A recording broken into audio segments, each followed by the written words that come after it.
আমার তিলাওয়াতকৃত আয়াতের মধ্যে ঈমানদার আর মুমিন যারা তাদের তিনটা গুণ আলোচনা করেছেন। জোরে বলি কয়টা গুণ? কথা বলতে হবে। কয়টা গুণ? তিনটা গুণ। এক নাম্বার, ইন্নামাল মুমিনুনাল্লাযীনা ইযা যুকিরাল্লাহু ওয়াজিলাত কুলুবুহুম। এক নাম্বার গুণ, আল্লাহ তাআলা বলতেছেন নিশ্চয়ই মুমিন হবে তারা যাদের কাছে আমি আল্লাহ তাআলার কথা স্মরণ করে দেওয়া হই, যাদের কানে আমি আল্লাহ পাকের কথা পৌঁছে যাই, সাথে সাথে তার দিলটা পরিবর্তন হয়ে যায়, সাথে সাথেই ওয়াজিলাত কুলুবুহুম মনটা পরিবর্তন হয়ে যায়, সাথে সাথেই জান্নাত জাহান্নামের কথা স্মরণ হয়ে যায়, সাথে সাথেই আখিরাতের কথা স্মরণ হয়ে যায়, সাথে সাথেই আমি আল্লাহ পাকের জাতের নাম শোনার সাথে সাথেই তার মনটা পরিবর্তন হয়ে যায়, দুনিয়া থেকে বিমুখ হয়ে আখিরাত দিকে চলে যায়, সাথে সাথেই তার মনটা দুর্বল হয়ে যায়।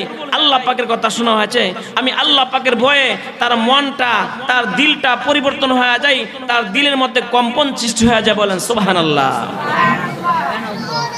যেমন সরকার পাড়ার উত্তর ও দক্ষিণ এলাকার যুবক ভাইদের আয়োজনে আজকে আল্লাহ পাক রব্বুল আলামিনের নামের স্মরণের একটা সভা হয়েছে। কথা বলেন ঠিক কিনা? এই জায়গাতে ওলামায়ে কেরাম আসেন, এই জায়গাতে এসে ওলামায়ে কেরাম জবান করেন, এই এলাকাতে এসে ওলামায়ে কেরাম কোরআন হাদিস পড়েন, এই এলাকাতে এসে আল্লাহ পাকের কালাম মধুর কণ্ঠে পড়েন। ঠিক কিনা? জোরে বলেন। এক নাম্বার আল্লাহ তাআলা বলতেছেন ঈমানদারদের গুণ, ইন্নামাল মুমিনুন। আল্লাহ তাআলা বলেন নিশ্চয়ই মুমিন হলেন তারা আল্লাযীনা ইযা যুকিরাল্লাহু ওয়াজিলাত কুলুবুহুম। ইযা যুকিরাল্লাহ, যখন আল্লাহ পাকের নাম আলোচনা করা হয়, জিকির করা হয়, আল্লাহ পাকের নামটা যখন জবান দ্বারা উচ্চারণ করা হয়, ওয়াজিলাত কুলুবুহুম, তার মনটার মধ্যে কম্পন সৃষ্টি হয়ে যায়, দিলটা ভেঙে যায়। সুবহানাল্লাহ। এমন বান্দা আছে না নাই যে আল্লাহ পাকের নাম শোনার সাথে সাথেই আখিরাতের কথা স্মরণ হয়ে যায়? আছে না নাই? আল্লাহ পাকের নাম আল্লাহু আকবার, আল্লাহু আকবার। আল্লাহ সবচেয়ে বড়, আল্লাহ সবচেয়ে বড়। মুয়াজ্জিন সাহেব যখন আল্লাহ পাকের ধ্বনি দেই 5 বার, এমন বান্দা বান্দি আছে না নাই যারা সাথে সাথে আল্লাহ পাকের এই উত্তর দেয়? ঠিক কিনা? জোরে বলেন। সাথে সাথে তাদের মনটা নরম হয়ে যায়। আল্লাহ পাকের নাম আমাদের কানে পৌঁছে আছে, দুনিয়ার সমস্ত কিছু বাদ দিয়ে হলো আমি নামাজের জন্য প্রস্তুতি গ্রহণ করতে হবে। কথা বলেন ঠিক কিনা? বহু বান্দা বান্দি এরকম রয়েছে আজানের অপেক্ষা থাকে কখন আল্লাহ পাকের নাম আলোচনা করা হবে। আল্লাহ পাকের নাম আলোচনা করার সাথে সাথে আল্লাহু আকবার ধ্বনি যখন তার কানে পৌঁছে যায়, সাথে সাথেই ওই বান্দা নামাজের জন্য প্রস্তুতি গ্রহণ করে। কথা বলেন ঠিক কিনা? আমার আল্লাহ তাআলা বলেন, হে পৃথিবীর মানুষ, নিশ্চয়ই ওই মানুষটা পাক্কাপোক্ত ঈমানদার, যেই মানুষটার কাছে আমি আল্লাহ পাকের নামটা জিকির হওয়ার সাথে সাথেই তার মনটা পরিবর্তন হয়ে যায়। বলেন সুবহানাল্লাহ। এক নাম্বার গুণ। 2 নাম্বার গুণ, ওয়াইযা তুলিয়াত আলাইহিম আয়াতুহু যাদাতহুম ঈমানা। 2 নাম্বার গুণ, যদি তাদের কাছে আমি আল্লাহ পাক রব্বুল আলামিনের পাঠানো কোরআনে হাকিমের আয়াতগুলো তিলাওয়াত করা হয়, তাহলে যাদাতহুম ঈমানা, তাদের ঈমানের পাওয়ার বেড়ে যায়। তাদের মনে চাই সুললিত কণ্ঠে কোরআনের হাফেজ পড়তে থাকুক আর আমরা শুনতে থাকবো, কোরআনের কারি সাহেব মধুর কণ্ঠে তিলাওয়াত করতে থাকুক আর আমরা শুনতে থাকবো। বলেন সুবহানাল্লাহ। এমনও তো মানুষ আছে যেখানে কোরআনের আওয়াজ সেখানে চলে যায়। ঠিক কিনা? নিজের টাকা খরচ করে, নিজের সময় ব্যয় করে, কোরআনের পাগল পাড়া হয়ে দীর্ঘক্ষণ পর্যন্ত উলামায়ে কেরামের জবান থেকে কথাগুলো শুনেন, তিলাওয়াতগুলো শুনেন। কথা বলেন ঠিক কিনা? আমার আল্লাহ তাআলা বলতে চান, যেই সমস্ত মানুষের কাছে আমার কোরআনে হাকিম থেকে তিলাওয়াত করা হয় আর এই তিলাওয়াত শোনার সাথে সাথেই ওই মানুষটার মনটা আরো দুর্বল হয়ে যায়, মনে চাই আরো পড়ুক, আরো শুনবো, আরো পড়ুক, আরো শুনবো। যেমন রমজান মাস আসলে প্রতিযোগিতামূলক বিভিন্ন মসজিদের মুসল্লিরা পাগল হয়ে যায়, ভালো কণ্ঠের, সুললিত কণ্ঠের, মধুর কণ্ঠের তিলাওয়াতকৃত একজন হাফেজকে আমি রাখবো, তারা মধুর কণ্ঠে পড়বে, আমরা শুনবো, ঠিক কিনা জোরে বলেন। আল্লাহ তাআলা বলেন এই মনোভাব যাদের আছে তাদের কি ইমানের পাওয়ার বেশি, তারা পরিপূর্ণ ইমানদার, বলেন সুবহানাল্লাহ। এমনও তো দুনিয়ায় আছে যারা আয়াত শুনতে চায় না, আছে না নাই? তারা ইমানদার তো হবে দূরের কথা, তারা জাহান্নামের লাকড়ি হবে, কথা বলেন ঠিক কিনা? সম্মানিত হাজিরিন, তিলাওয়াত তো এরকম মজা, আমরা যে তিলাওয়াত গুলো করি এই তিলাওয়াত কিন্তু আমাদের গুনাহের কারণে যদিও মজা না লাগে, কিন্তু এই তিলাওয়াতের আয়াতগুলো কিন্তু লৌহে মাহফুজ থেকে চলে এসেছে, কথা বলেন ঠিক কিনা? কিন্তু আমাদের পূর্বের যুগের যারা ছিল তারা যখন তিলাওয়াত করতেন দেখা যায় ওই তিলাওয়াতের সাথে সাথে মানুষের মন পরিবর্তন হয়ে যাইত, সুবহানাল্লাহ। ও আমার বাবাজিরা, গভীর মনোযোগ, মনের ব্যথা নিয়ে কয়েকটা কথা বলতে চাই। আমরা 7 ইমাম 14 রাবি পড়েছি, 10 ইমাম 20 রাবি পড়েছি। 7 কেরাতে কোরআন হাকিম পৃথিবীর মধ্যে নাজিল হয়েছে। আমাদের বাংলাদেশের মানুষ, সাধারণ মানুষ যারা এক রাওয়াতে পড়ি, কিন্তু কোরআন নাজিল হয়েছে 14 রাওয়াতে। জুড়ে বলি কয় রাওয়াতে? 14 রাওয়াতে। এটা হলো প্রসিদ্ধ, আর অপ্রসিদ্ধ হলো 20 রাওয়াতে কোরআন নাজিল হয়েছে।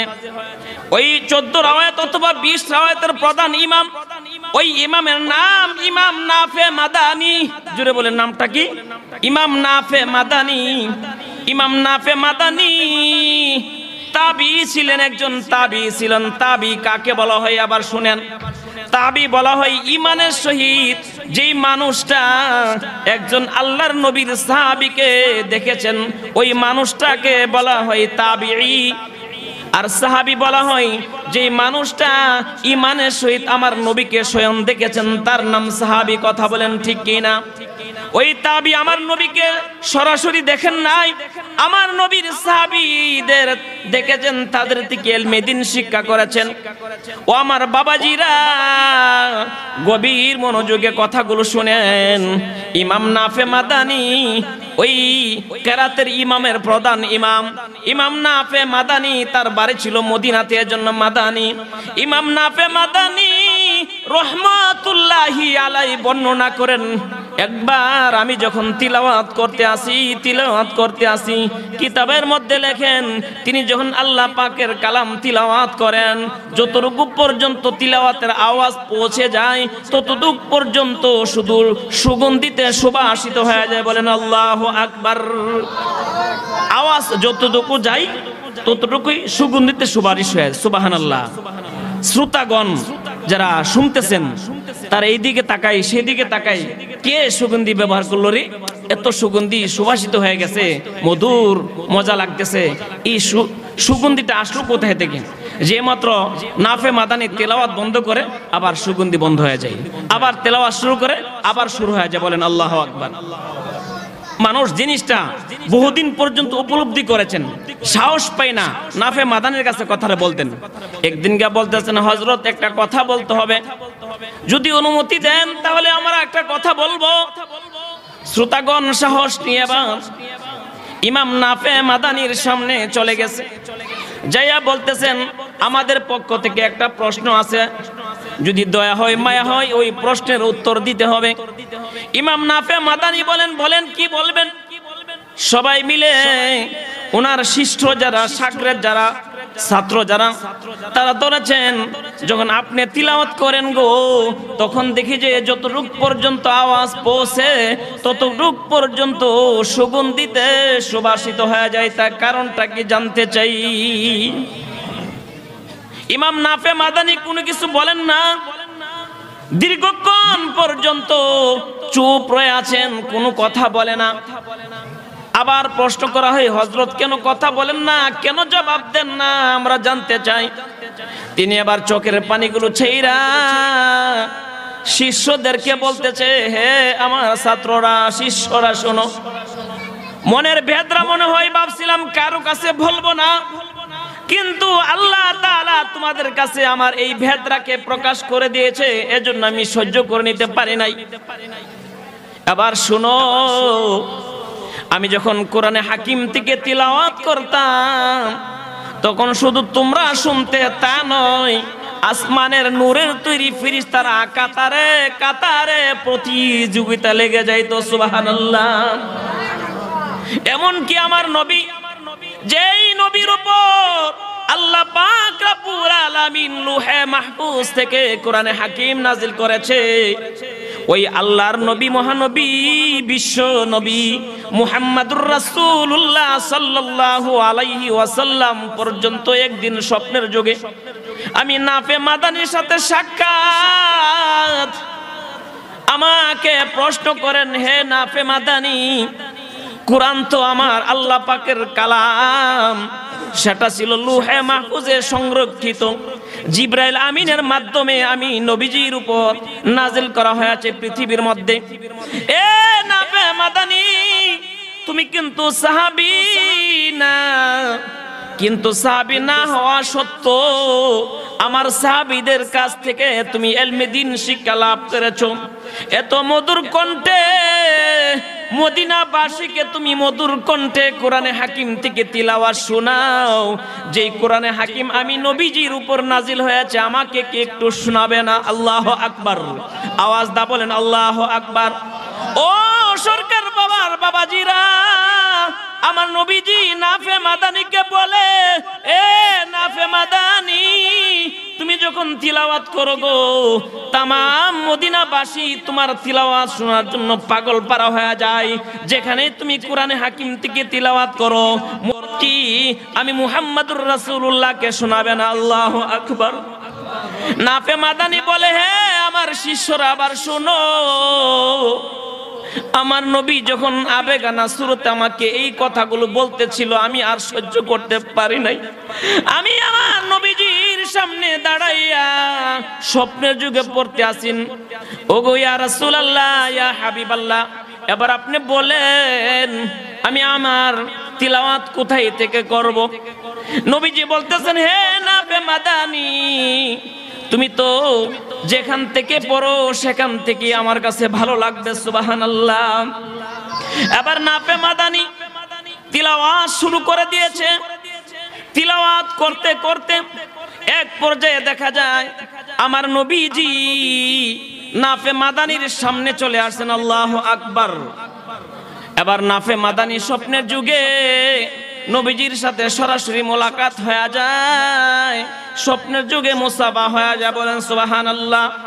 আমার নবীজি উম্মতের কান্ডারি হইয়া মুহাব্বতি ভাবে নাফে মাদানিকে বলেন, হে নাফে মাদানি, যেই জবান দ্বারা মধুর কণ্ঠে মদিনাবাসীকে তুমি কোরআন তিলাওয়াত শোনাও, বিশ্ববাসীকে কোরআন তিলাওয়াত শোনাও, ওই জবান দ্বারা আমি নবীজিকে তুমি শুনাইয়া মুগ্ধ করে দিয়েছো। সুবহানাল্লাহ।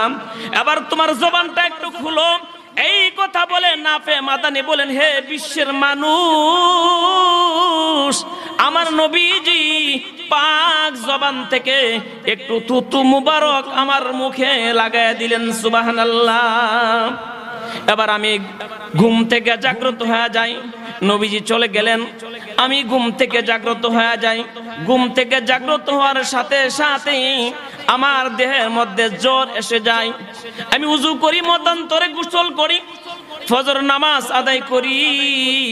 যেই মাত্র ফজর নামাজ আমি মদিনার মধ্যে ইমামতি করি, মদিনার ইমামতির সাথে যখন আমি আলহামদুলিল্লাহি রাব্বিল আলামিন আর রহমানির রহিম মালিকি ইয়াউমিদ্দিন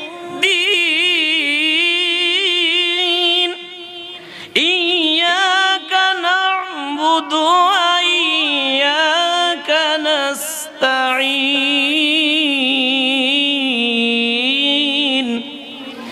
এইভাবে যখন আমি সূরা ফাতিহা তিলাওয়াত করতে শুরু করলাম, সাহাবায়ে কেরাম মধুর কণ্ঠে আমার এই তিলাওয়াত শুনে নামাজের মধ্যে চুপচাপ নামাজ আদায় করেছে। যে মাত্র আমি 2 রাকাত ফজর নামাজ জামাতের সহিত সকলকে নামাজ পড়লাম, যতক্ষণ পর্যন্ত নামাজ পড়েছি ততক্ষণ পর্যন্ত তারা চুপচাপ সুন্দর করে নামাজ পড়েছে। নামাজ পড়ে যখন আমি সালাম ফিরাইলাম, সালাম ফিরানোর পরে সমস্ত সাহাবী দাঁড়াইয়া আল্লাহু আকবার বলে ধ্বনি শুরু করে দিয়েছেন সুবহানাল্লাহ। আমি সকলকে অনুরোধ জানাইলাম আর বলতে শুরু করলাম, হে আমার বন্ধুরা, তোমরা মুসল্লিরা তোমরা বসে যাও, কেন এইভাবে হইচই করতে শুরু করেছো? সকলে এক জবানে এক বাক্যে বলতে শুরু করলেন, হে আমাদের ইমাম, একটা কারণ আমরা বুঝতে পারি না। যেই মাত্র আপনি আল্লাহু আকবার ধ্বনি বলে 2 রাকাত নামাজ আদায় করার জন্য প্রস্তুতি গ্রহণ করেছেন, যখন তিলাওয়াত শুরু করেছেন, আমরা বুঝতে পারি গোটা মদিনাটা সুগন্ধিতে সুবাসিত হয়ে গেছে। বলেন সুবহানাল্লাহ।